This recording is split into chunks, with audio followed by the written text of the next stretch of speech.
I'd like to welcome everybody to today's presentation of Integrative Behavioral Health Care. I'm your host, Dr. Elise Snipes, and today we are talking about mindfulness and self-awareness. Mindfulness can be super helpful at improving our physical as well as our emotional health. Physically, when we are more mindful, we can prevent pain and illnesses. For example, if you notice that you are sitting in a chair that doesn't have good ergonomics, then you can take steps to remedy that before you start having low back pain. If you are more mindful, you can notice early signs of pain and discomfort or illness coming on and take steps to intervene sooner, preventing, hopefully, a worsening of the situation or condition. Mindfulness also helps with better regulation of our HPA-Axis. If we notice when we are feeling in pain, exhausted, hungry, scared, angry, anything that would set off that HPA-Axis, then we can attend to it more quickly, identify if it's an issue, and if it is, take steps to remedy it before it becomes a big deal, before it causes our HPA-Axis to go into overdrive. When we're more mindful, because we are better at regulating our HPA-Axis, we are also able to pay more attention to our body, to our body's needs, which often improves our sleep. We also are better at improving our physical needs. A lot of times when we are operating mindlessly, we may confuse signals of hunger and sleepiness or hunger and irritability. When we're being mindful, we are checking with ourselves and going, okay, I have the urge to eat right now. Is it because I'm hungry, because I'm sleepy, because I'm bored? For what reason do I have this urge to eat? Mindfulness encourages us to check in with ourselves so we're actually meeting the relevant need instead of just kind of throwing something at it and hoping it makes us feel better. Affectively, when we're mindful, we don't deny our emotions. We recognize them, we accept them non-judgmentally, and then we figure out, okay, what can I do to improve the next moment? Which tends to make us happier. Cognitively, when we're more mindful, we recognize that reality is ever changing. We recognize that what is right now doesn't have to be a moment from now or an hour from now. We recognize that distress will come and it will go. Happiness will too. And it's important to notice everything for a rich and full life. Just like when you're listening to music, you don't want to listen to music, probably, that is all treble or all bass. You want to have that blending of the two. It gives it a lot more richness. People who practice mindfulness tend to just be more curious because they're noticing different things, which prompts them to ask, where'd that come from? Children tend to be very, very mindful because they are experiencing the world for the first time, a lot of times. So they are aware of things and they're noticing things, and it makes them curious. We want to harness that curiosity, harness that inner child again to help us become more aware. Environmentally, when we're mindful, we're more aware of the beauty in the world, both the small things and the large things. Instead of just hustling out to your car, you may walk out and notice that the flowers next to your driveway are blooming and there's a bumblebee that is in there, pollinating flowers. You wouldn't have noticed that if you weren't being mindful. You also can start seeing that good and bad can coexist. Life's never going to be perfect. But when you're more mindful, you are you're training your brain to notice the good instead of only focusing on the potential threats. And interpersonally, when we're mindful, we're more aware of other people's thoughts, wants, and needs and how they're feeling. And we're more aware of their impact on us and our impact on them, which, when we are more aware, we're more able to be empathetic and compassionate and consistent and all of those things that we talk about in good relationships. So how do we do this? Mindfulness is awareness of the present moment and yourself in the present moment. So being aware of what's going on around you, but also being aware of how you feel, what you need, how the environment is impacting you, and how you're impacting the environment. So think for a minute about how often you are aware of your thoughts, wants, and needs. And if you're like the average person, probably not very often. A lot of us operate on autopilot, and then we, quote, suddenly realize that we are famished, or we're exhausted, or we're irritable. But if we had been more mindful, we probably would have noticed, when we started to get hungry. We probably would have noticed when we started to feel fatigued. So we could have done something to prevent it or to deal with it instead of waiting until it was so palpable that we couldn't ignore it anymore. Remember, your presence impacts the environment and vice versa. Think of an environment that increases your stress or irritability. How does your mood impact others in that environment, including children and animals? Children and animals tend to have very poor boundaries. So when you are upset, they sense that and they start to feel upset. They will often reflect your emotions, whether it's irritability or sadness or whatever it is, but they will often start to become agitated themselves. If you're in the emergency room, for example, that stresses a lot of people out, and you can get frustrated and irritable. Then you go up to the charge nurse and you take an attitude with the charge nurse, and the charge nurse would often respond by taking an attitude back. So you can, your irritability, your unhappiness can impact others and cause sort of a boomerang reaction. It's important to pay attention to that. Same thing's true at work. If you're having a bad day, or if you are that person who is the grumpy person, who is the naysayer at work, you will notice, or hopefully you can start to notice, how your attitude and your presence impacts others. You may find that people don't want to be on teams with you. They don't really go out of their way to interact with you if you are persistently negative. The same thing can be said if you go to your in-laws. And I will put the caveat here, I have wonderful in-laws. So this is not a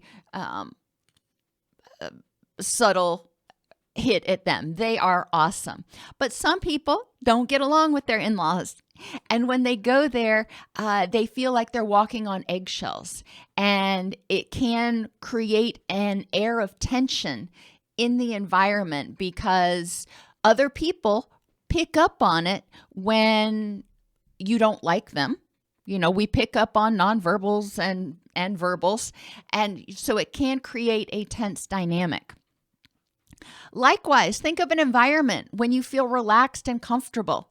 How does your mood impact others in that environment? If you're at home and you're totally relaxed and you're in a good mood, how does that impact everybody else in the house? In our house, y'all know we've got a whole pack of dogs.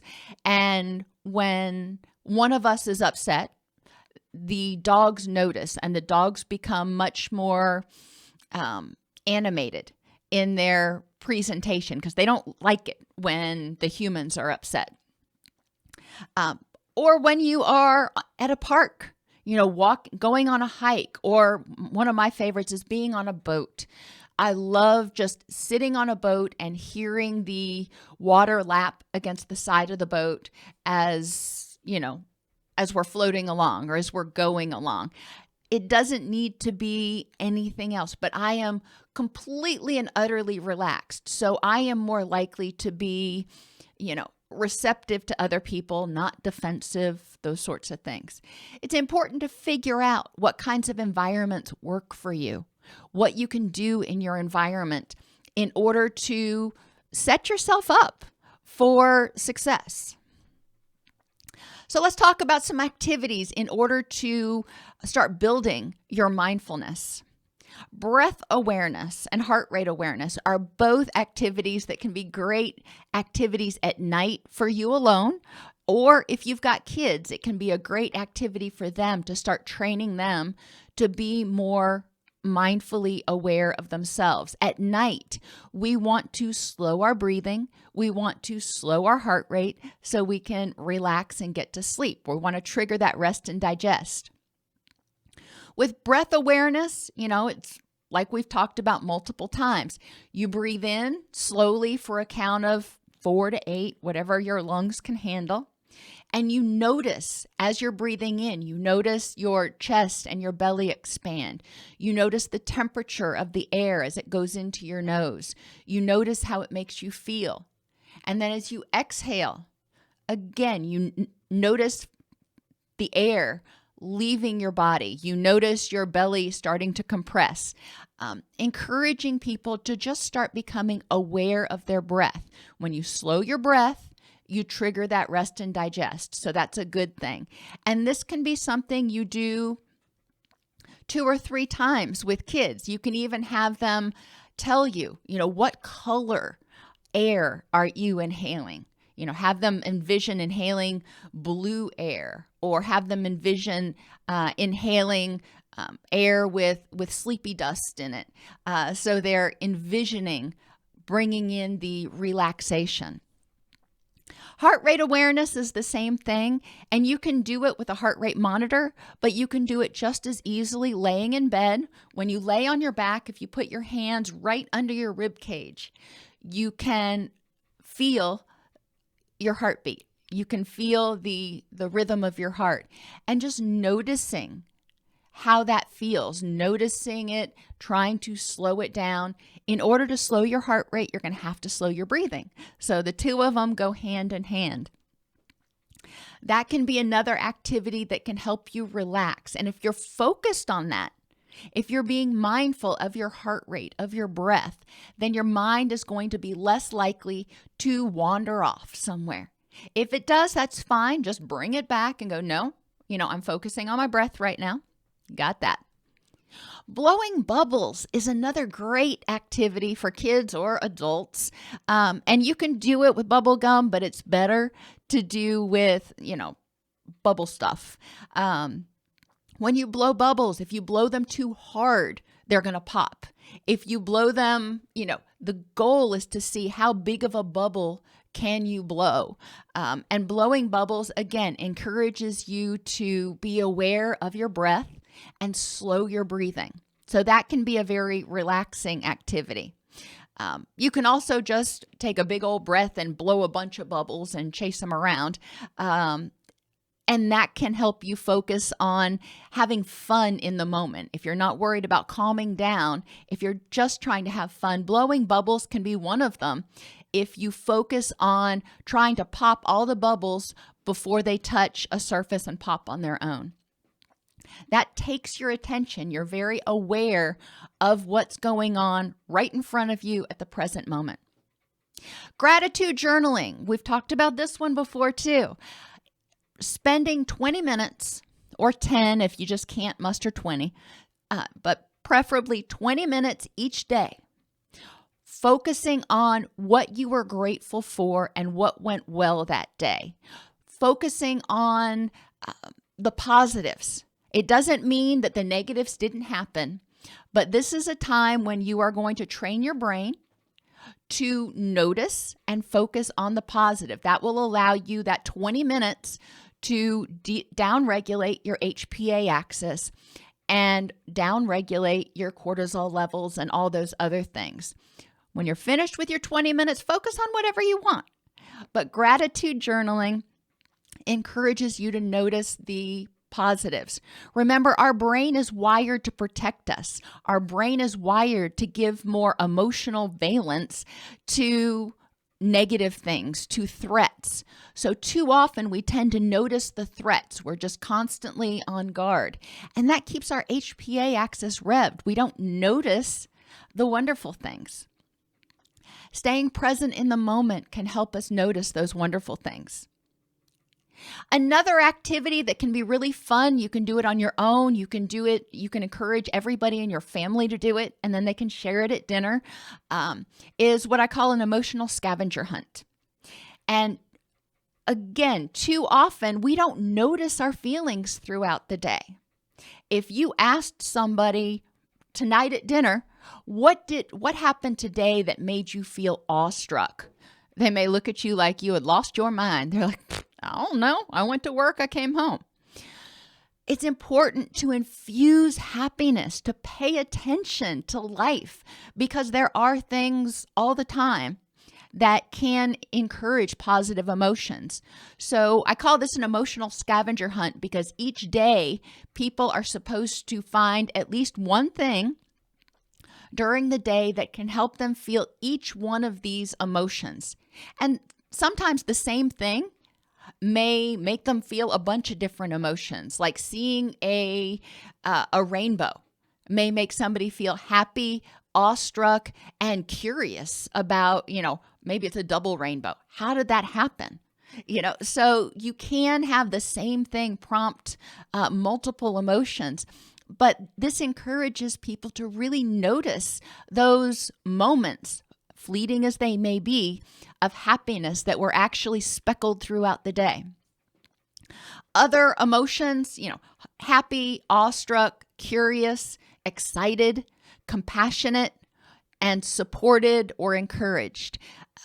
I encourage people to, try to infuse those, each one of them, into their day every single day. And, that may mean on your way home from work, you're thinking, all right, what am I going to see that's going to help me feel awestruck? But that encourages you to open your awareness and notice things that are going on.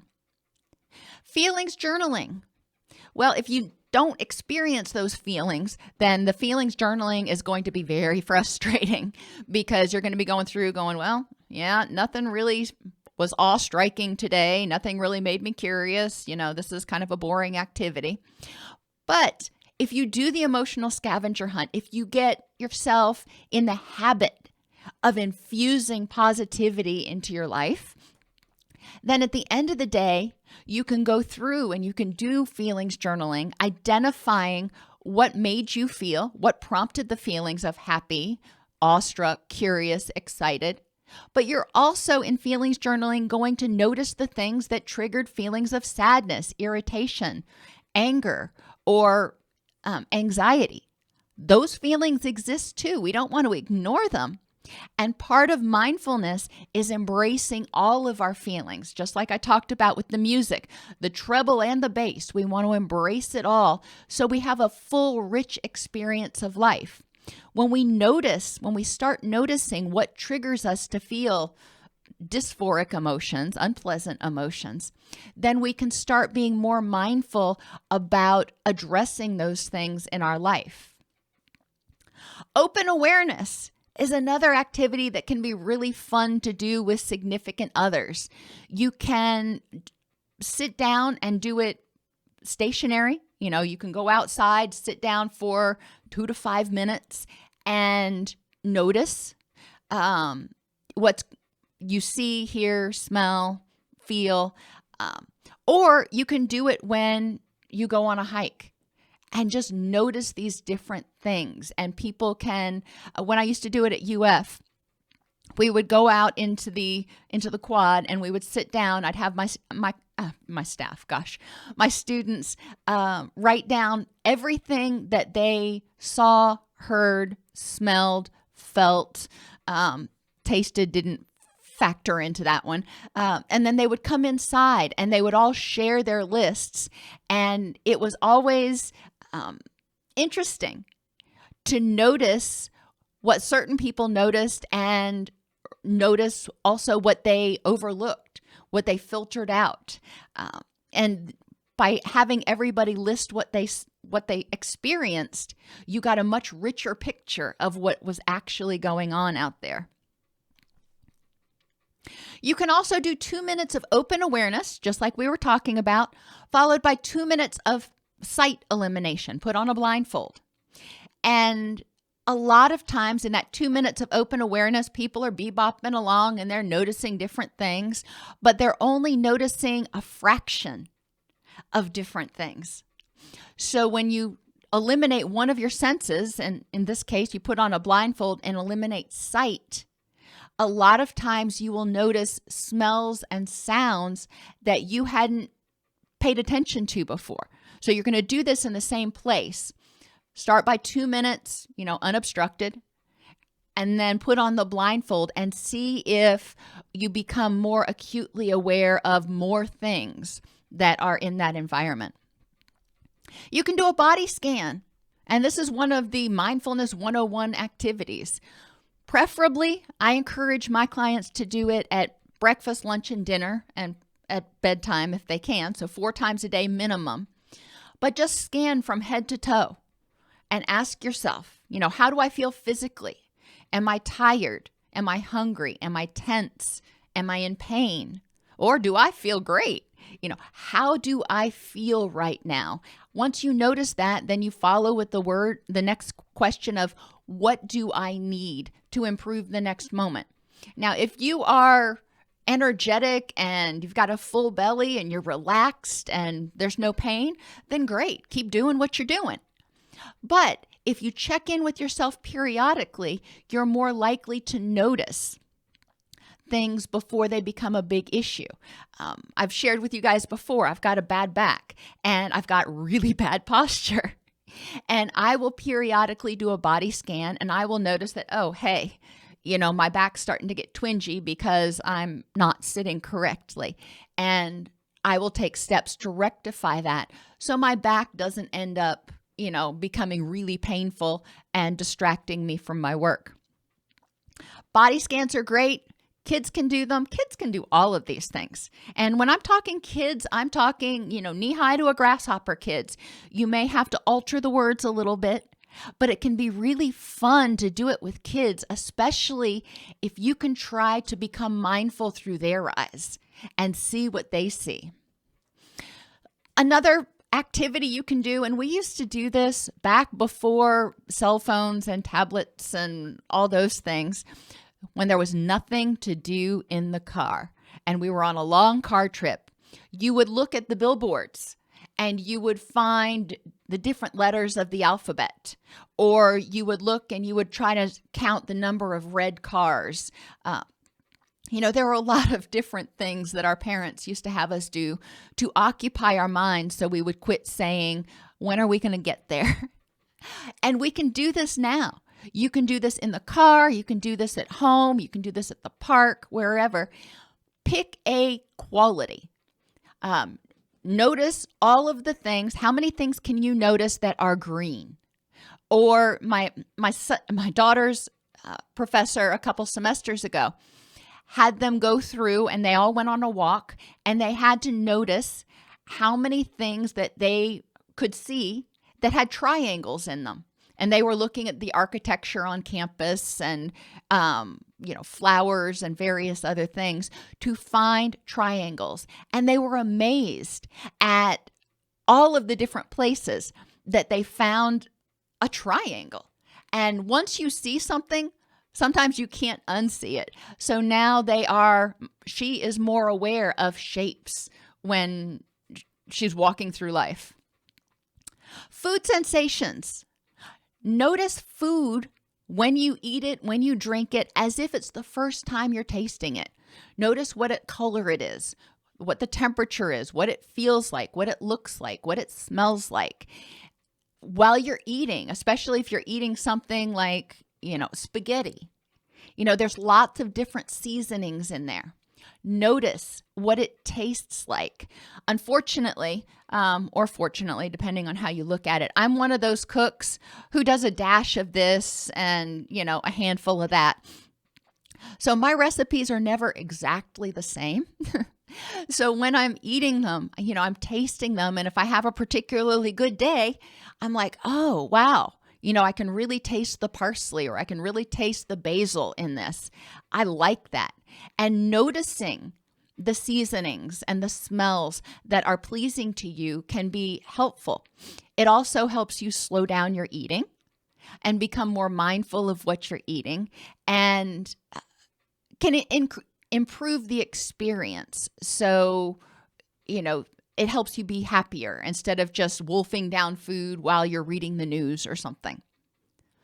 You can also focus on things that are sort of stationary, something that's going on. Sitting there and just watching a candle flame. I've done that sometimes, especially when I'm sick or something. I may just sit at the dining room table and watch a candle flame go back and forth and be mesmerized by it. I used to do that when we had a proper fireplace. And when I say a proper one, I mean one that burns wood. Bumblebees. If you go out, we used to have this plant called wisteria on our fence line in Florida. And when it was in bloom, I would go out there and I would just sit and watch the bumblebees just go crazy over this plant. And when I say bumblebees, I mean the really big, fluffy, furry ones, not the honeybees, because I like them better. They look like little teddy bears, but that's just me. Or even just sitting there. And I remember one day my son was just watching ants, just sitting there watching them do their thing. And he was mesmerized by it, very much in the present moment. How many times do you walk past an anthill where they are busily doing ant stuff? So being more aware can be awesome. I love lizards and jumping spiders, and I'm kind of a weird person that way. So being mindful when I'm walking around the farm, when I'm walking in and out of the house, helps me notice some of those little creatures that I may not necessarily notice, and it makes me smile. Seeing a skink on the windowsill, they're beautiful. It makes me happy. It may not be, for an hour, but it brings a smile to my face for that moment. And that's where mindfulness can really help us with our mental health, because it adds in some of that happiness. Bird watching. My son, when he was little, used to love bird watching. And we would go out into, the forest, into a park. And bird watching is interesting because you walk into a place and most of the time you hear the bird before you see it, but sometimes you see it. And so it's more about open awareness and trying to figure out, okay, I hear a bird. Now I need to find the bird. And then I need to figure out what kind of bird it is. And he used to be able to identify most birds by their calls. Even, he was like 8 years old. He was just phenomenal with it. But bird watching is an exercise in extreme mindfulness because you are having to focus on what's going on in the moment, locate sounds, and, find the birds. So that can be a really fun activity for people if you like birds. And I'm sure there are other activities, other critters that you can do. For mental health, you can spend, 2 minutes focusing on the moment and saying, what do I have control over right now? And, if you're feeling great, then you have control over continuing to feel great. If you are feeling unhappy or unpleasant for some reason, what do you have control over? You can spend 2 minutes looking around your current environment, wherever you are, and identifying 10 things that you see that make you happy. And as I say that, I notice my little grumpy cat stuffed animal that I keep on my desk. And I will tell you, I haven't noticed him, probably for days. He's just been sitting there. But as I was saying that, it turned my attention to noticing the things that make me happy. And I noticed him and it made me smile. So 10 things that I see that make me happy. You can do this multiple times throughout the day. Find the positive, even in distress. This morning, I brought Mojo to work with me, my cat, and when we're at home, he doesn't want to have anything to do with me. He wants to sit up on his little throne and just kind of watch the world. But when he comes in here, he tends to be very affectionate. And this morning I was trying to get this presentation ready and he was all up in my business and he was typing and everything else. And I started to get frustrated. And then I thought to myself, you know what? I brought him here for this. The whole reason he's here is because it makes me happy when he is being affectionate. So, you can't have it both ways. So I instantly turned my attitude. Back pain. I already talked about that. Well, back pain really sucks when you have it. However, I can find the positive in that because I know there are things that I can do to alleviate it and even to prevent it sometimes. Identify one thing that you're looking forward to right now. Sometimes mindfulness is just remembering that there are things that you're looking forward to, and it can help you push through when there's something unpleasant. Like at the end of the day, if you still have a bunch of paperwork to do, and you're like, oh my gosh, I don't want to do this. All right, acknowledge, accept, embrace, but then say, how can I improve the next moment? And one of the ways you might be able to do that is to say, all right, as soon as I get this done, I'm going to be able to leave here and go have a wonderful dinner. Well, fabulous. Self-check periodically to notice how you feel at that time in that context and what you can do to improve the next moment. Mindful listening includes nonverbals. Too often when we say we're listening, if we're even doing this, we're only listening to the words. It's important to listen to body language. 80 to 85% of our communication is nonverbal. So practice mindful listening. Start out with music, for example. That one doesn't have nonverbals with it. Listen to the music. Hear the tone of the music, how it gets louder and it gets softer. Notice the words in the music. Notice how it makes you feel when you listen to that music. I've shared with you guys before, I have, power playlists and I have relaxation playlists and everything in between. When you listen to, and I'll jump down to television, because that's easier. You can rewind if you want to. But when you're watching television, watching a movie, listen to what the person is saying. Notice their nonverbals. Notice how it makes you feel. Same thing when you're listening to people. That can be a little bit more difficult because it's like right here in the right now. But it is important when you are mindful to be actually listening to that person, not trying to watch the scores on the television behind them or pay attention to the dog or whatever else you're doing. Listen to what they're saying. Watch their nonverbals. Listen to how they're saying it, not just what they're saying. Notice how it's making you feel. If you're talking to somebody and you're starting to feel irritated, notice that. And then you may need to figure out, what you can do to improve the next moment. Now, when we're listening, we're focused on that person. We're focused on what's being communicated. So this is not necessarily the time to start going, I wonder why I'm starting to feel irritated. Notice how you feel, accept it. Then when the person's finished speaking, take a minute to ask yourself or to explore curiously why you had the reaction that you did. Gratitude for the good moments and appreciation of the little things. And we talked about a gratitude journal earlier. Trying to do this just throughout the day. Having gratitude, stopping and going, what's one little thing I can appreciate right now? And asking yourself, what can I do right now to nurture the people and things that are important in my, drumroll please, rich and meaningful life? So as you're sitting there, being mindful is also noticing. Yesterday, I was in the grocery store and I was standing there in line waiting to check out. And I asked myself, what can I do right now? Because getting irritable about being in line isn't going to do any good. What can I do right now to nurture the people and things important in my rich and meaningful life?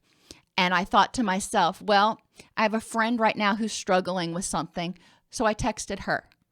And we had a meaningful conversation for the 5 minutes or so that I was waiting in line.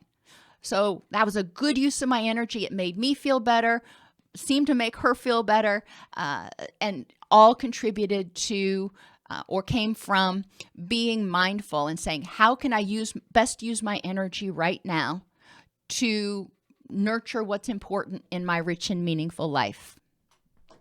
Mindfulness can help train your brain to notice the positive, pay attention to what you have control over, recognize the impact of the environment on you and adjust accordingly. If it's an unpleasant environment, how can you improve it? And recognize the impact of yourself on the environment. So if you are bringing the negativity, how can you adjust? If you're bringing the positivity, well, keep doing it. All of these things reduce needless stress, help regulate the HPA-Axis, and improve health and well-being. Are there any questions about mindfulness, self-awareness? There are a lot of videos on the YouTube channel on mindfulness. Obviously I couldn't cover everything in 35 minutes, but I wanted to give you some tips and tools you could start using today, using with your family, using with your significant others in order to improve mindfulness and help improve the energy and in your environment. Okay, everybody, I will see you tomorrow. Same time, same station.